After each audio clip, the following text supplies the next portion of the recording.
So you're turning 100 today. That's right, yeah. 100, yeah. Did it go quickly? Oh, well, yes and no. It's been a long time, but I can't say that it's going quickly, no. Yeah. But we've had a wonderful life, my wife and I, and a wonderful family. Yeah. So that has made it go faster than it would if I was all alone, yeah. Right, right. Uh-huh, yep. Any, how long have you guys been married? How long have you been married? 73 years. Wow. We were married back in 41. This is before World War II. Wow. It's a long marriage, especially Yes. nowadays. It doesn't happen very That's often. right. And shortly, I was a draftee. Mm-hmm. Shortly after, well, we weren't married when I was drafted, but I was drafted in 41. I'd been teaching school. Uh-huh. And so the outfit that I was in for a year and training in North Carolina. Okay. And we were immediate when Pearl Harbor occurred. We were alerted for overseas shipment. Peg and I had been engaged before I went into the Army. And so she and her mother came to North Carolina and we got married. And I headed for the West Coast with the 96 Coast Artillery. Oh. We were an anti-aircraft outfit. And we went to the West Coast, finally got into a convoy headed for Corregidor. But that's where General MacArthur was in charge. But Corregidor fell before we got too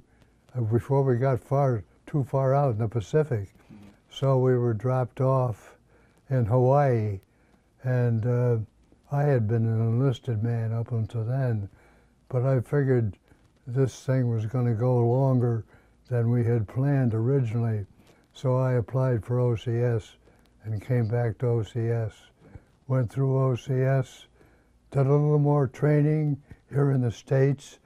I was with another anti-aircraft outfit, and we were trained and then shipped to England to get ready for the invasion. So we spent some time training in England, and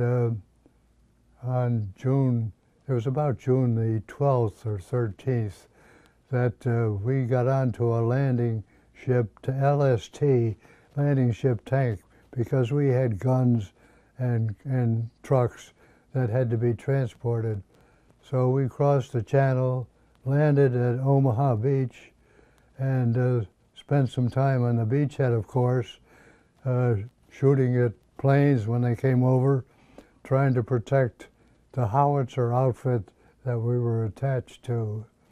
And after a couple of months there, our outfit was transferred to Patton's Third Army. He had been given, I had landed with the First Army, but the Third Army had been activated, and so we were transferred to them and headed across France. So it was run and shoot for several days. Our first child, daughter, was born while I was in France. So Peg, my wife, had to become a mother and father right away for over a year until I got back home. Right. So after that, we got as far as Metz in Germany, Metz in France, and had to stop because of lack of ammunition. And while we were there, the bulge occurred where Hitler thought he could break through the lines, and so we were pulled out of the line, our outfit, or the Third Army for that matter, to be the southern part of the pincher that was going to be prepared. Right. And the First Army had the northern part. So we were there in the Battle of the Bulge until that had been cleared, and then went back. And while we were there, we also went to a little town in Belgium where we helped get through the Siegfried Line. That had been a famous line for the Germans for a long time, so we were involved in that for a while. And then after that, our next real tussle was to get across the Rhine River. So we eventually crossed that in a pontoon bridge that the engineers had put across. And from then on, it was downhill for the German army. Yeah. So that's my story. Nice. And I finally got back home, and we had 2 more children. Very nice children. One of them is right here.